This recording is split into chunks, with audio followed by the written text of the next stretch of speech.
Hey guys, Shane here at Tank Hunter Miniatures. Today I got another 3D printing tutorial for you, this time on some Custodes Dreadnoughts. I've got some pieces here and I'll explain where I got them. So, if I go over to my minis factory, so this is from Cyberforge, so you can get the sword and shield variant. I posted these before. My version, I've done the green. I'll show them off in a minute, where we took them to the tournament and did pretty good. Pretty good indeed. These are really good designs. I like these a lot. Very simple. It's just you've got the choice of heads, got a couple of choices of arms, but either way, you know, it's like 5 pieces you put together. It's a very simple model to use. Same with this guy here. Now, what I've done is, because I want to complete the army with nothing but dreads for 2,000 points, I was like, well, I need a Contemptor, just the regular Venerable, to round the team up. So I managed to find this one online. As you can see him here, he was for free, so that's even better. Oh, I didn't say the cost of these ones. $15. And that's Australian $15, so that's, oh, 12 for him. It's a really good deal. Really good deal there. Actually, he's Australian? It's probably American. Anyway. So free one here. But I didn't want to use this design. I wanted to go with the just regular design. And by regular, I mean the Cyberforge. So I was like, alright, I can customize this. So what I've done is I've taken the multi-melter from it, and the multi-melter was pretty big for this model, so I shrunk it down. Where's the scale? I shrunk it down just to 75%, just so it was able to just sort of fit the model a bit better. I could have kept it larger, I guess, but it doesn't make too much of a difference. Now, you see, the thing here is normally on that Contemptor model, it's got this piece here that connects the melter to the arm. So what I've done here, whoops, I didn't mean to hit scale, doesn't matter, is I've just moved it to go over the part of the arm. So this is just going to slot right in when we do the print.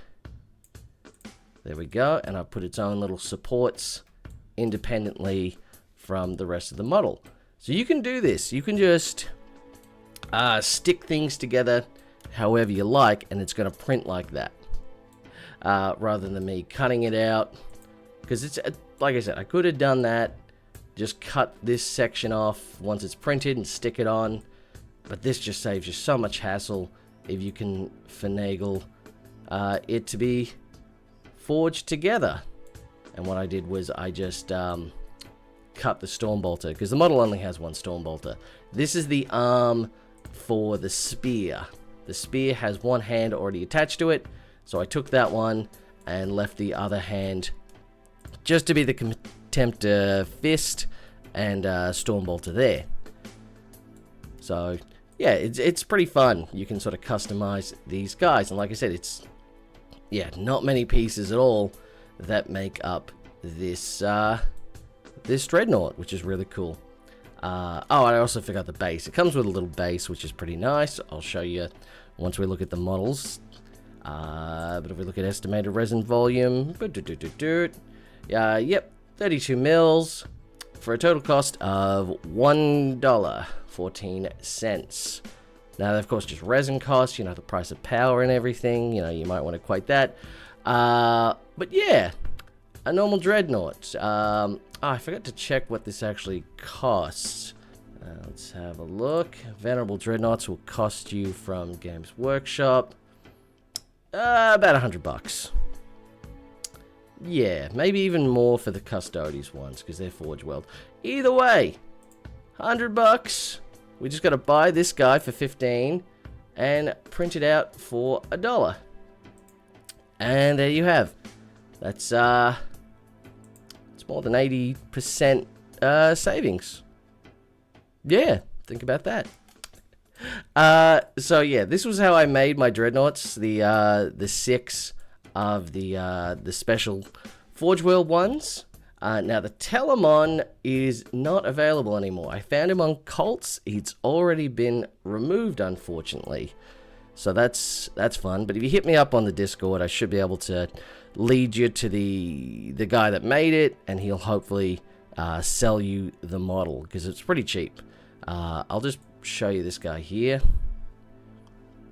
So this is the big one, but unfortunately, the way it is now is too big. And I'll go into that. Come on, load him up. Probably doesn't like the fact that I've already got stuff on the screen here. Yeah, as you can see, this guy is pretty big. So much so he can't even fit on the screen. Now, if you've got a smaller printer, you may need to cut this guy in half. I don't like cutting things in half. It's never worked for me. But anyway, you can do what you like. So basically, if we look at scale, he's currently too tall. He's 143. The actual measurements it should be is about 110, 115 maybe. So we'll go 110. You just need to scale this down. The problem is now his base is too small.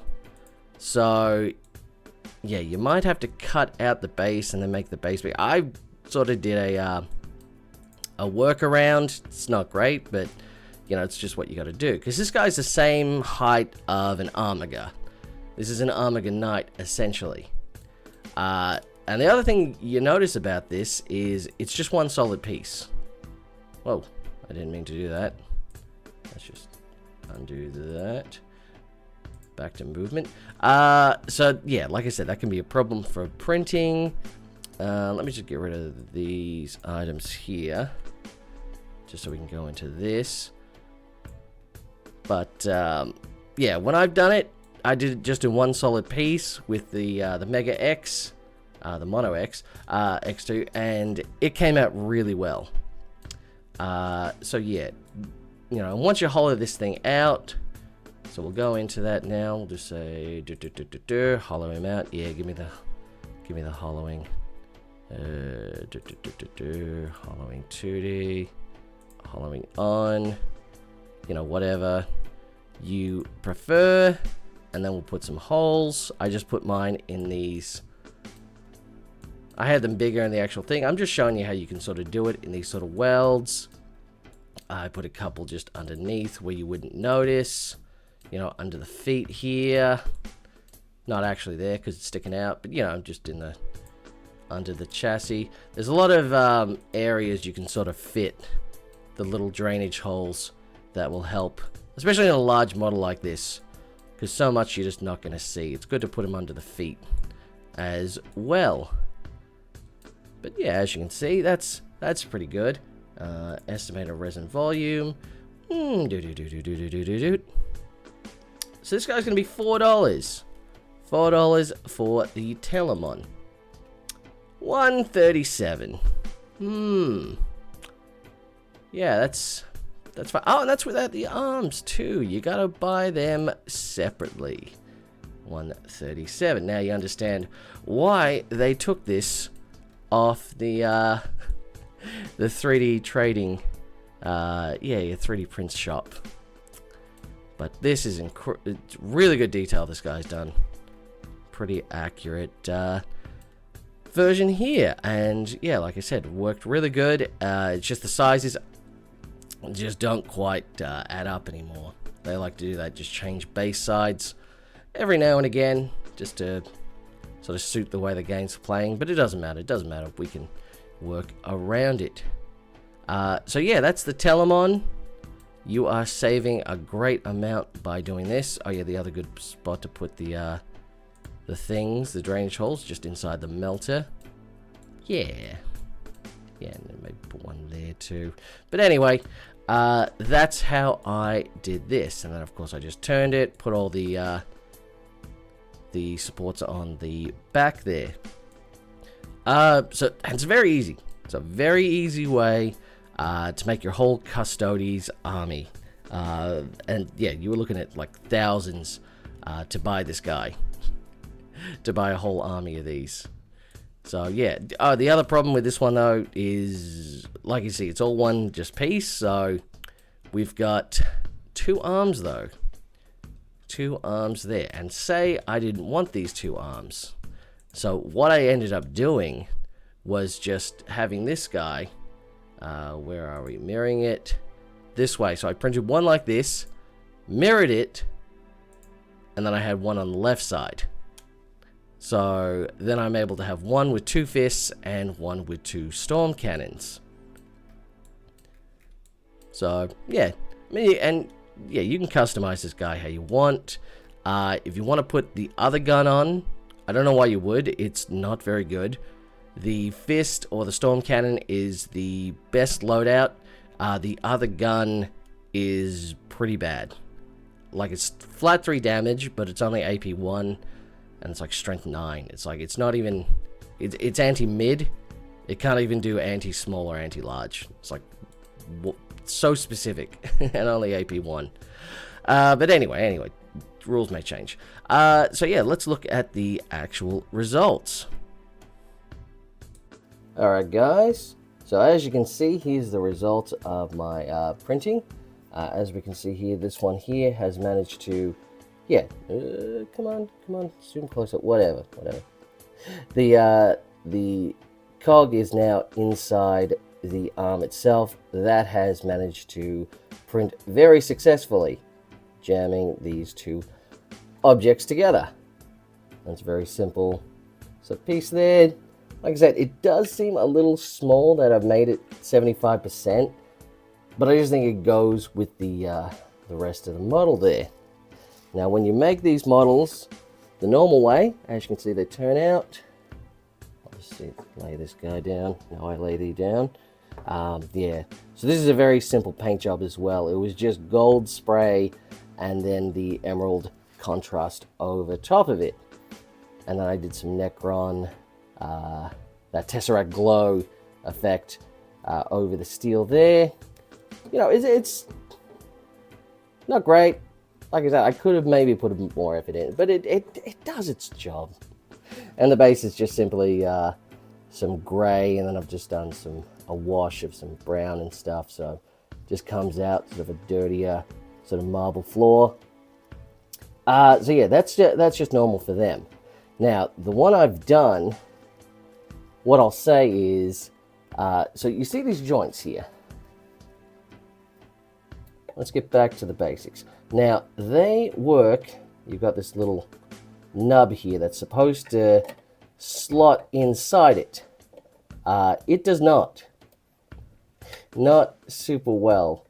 Basically, to the other ones, I had to basically put the super glue and then just leave it on its side for about a day. It's not the greatest sort of connection. So you sort of have to be very, and especially these shoulder parts. You look at these shoulder parts. You know, it's not exactly flush in there. You've got not many points of contact at all. So there's a couple of ways to get around that. So what I've done here, you see the joint in this elbow. This is a lot of this plastic putty. Plastic putty is a good adhesive as well. You know, you stick it there, you sort of leave it, and it'll sort of fill in some area and help it stick. And then you can reinforce it with some glue. That was very fiddly. You know, it wasn't the best solution, but it worked in the end. But what I've discovered is an even better option, because I'll show you this guy. So I've done him here. He's doing his nice rugged looking stance there. So to keep these arms and legs all together really good, I've used a very neglected product for hobbying, what most people don't use. Zelly's Liquid Nails. Liquid Nails does the trick really well. Sets really fast and keeps him all in place. Just got to trim up a bit of it, just make it look more cleaner before I paint it. But for something like this, these bigger models, go with the Liquid Nails. Great alternative. This huge tube probably cost me a lot less than this one here, which is a fun fact. So yeah, this will be the Venerable Dreadnought. Like I said, I could have gone with that other model that we had, the more closer one, but I just love this design so much. They'll be all together and a big happy family. Now, as I said, for the Telemons, as you can see, I've got my two here. Like I said, the base size was small, so I just printed a larger one to fit. Like I said, that's an Omega base size that these guys are on. So what I've done here is when I did the print the left and the right one, I just cut off the arms and stuck them together. Where is... I forget which one is which. I think it was this one. Yeah, this must be the cut-off one. Yeah, so I've just sort of fused them together. The left arm there. Oh yeah, this one. I can see the where I've puttied it up.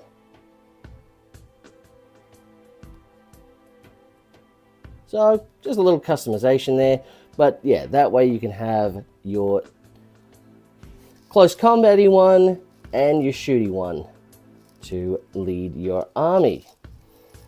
And like I said, this is a extremely powerful army. Even if you bringing normal Custodes, the Venerable Dreads are really good. They come back to life. Yeah, these guys are heavy hitters. Exactly. So, yeah, I definitely recommend printing your dreads because you save so much money and you have these really fun designs you can play around with. You see, with this guy gone from the shop though, you could like grab one of these guys and just boost their size up. You wouldn't even have to maximize it that much, I think. Let's just put them side to side. Come on, stand at attention. Like, yeah, a really tall guy at this. That'd still be pretty cool. Wouldn't quite be as bulky, but maybe you could work something out. Maybe it's something we should try later at another date. But yeah, that's it for this one. If there's anything I missed, please let me know, and I'll let you know how I did things you want to know. But yeah, I'll have more of these in future. But yeah, let me know what you think, and I'll talk to you soon. Bye.